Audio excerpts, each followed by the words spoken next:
Hello. Yeah, all right. I've just been thinking about some strange things. I'm an old man now, but remember when I was a lad, Tividale, 54 Birch Crescent, and I can remember smells and sounds. Like I remember the siren going off quite regularly to say there was about to be an explosion at the open cast pit just the back of Elm Terrace near California Road. And when they were about to do an explosion, this siren would go off. And also a siren was when they was having a break or when they was changing shift at Revo. That was down in Bottom Tividale, but you could hear it ever so clear in Birch Crescent. And I remember it always upset Nan because it was an old air raid siren, and it reminded her of bad times because she was bombed out from City Road, or she, and that was every day. I can remember her reaction. Yeah. And the other thing I remember, strange thing, is soot. My dad used to sweep the chimney for me nan and grandad at Birch Crescent.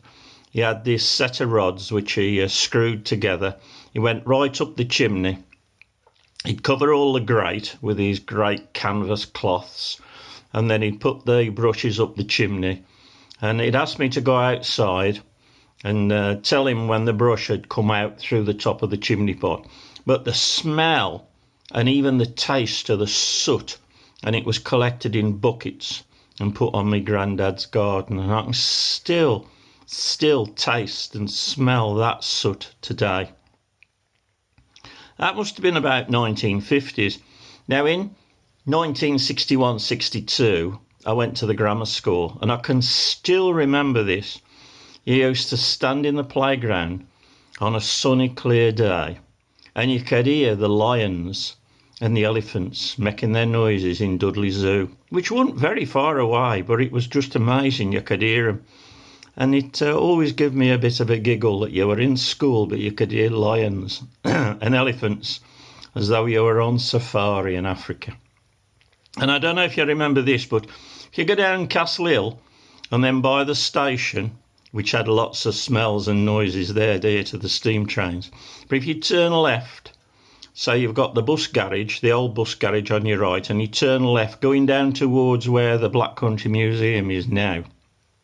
And down there, opposite Dudley Guest Hospital it was, where the museum is now, was a tannery. And oh my goodness, didn't that smell?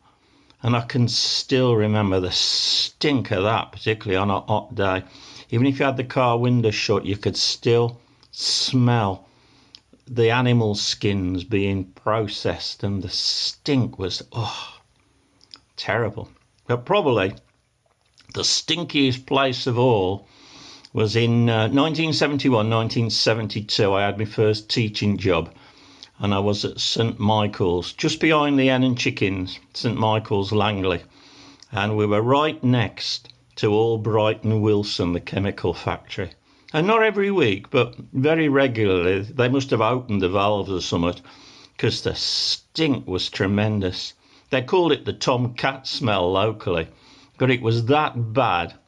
It made your eyes water, and it was on for most of the day. So there we were at school. We couldn't open the windows, and if you went out into the playground, you could smell this stink. Oh, it was awful. Isn't it funny what stops with you? Sounds and smells of the Black Country. Ah, well, it's a bar of it. I'm going now. I'm going to have a rest. I think I'll go and brush my teeth. I've not done them yet this morning. So see you soon. Ta-ra. Mind how you go. Keep out the Oss Road. And do thank your mother for the palings. They was really good. Ta-ra.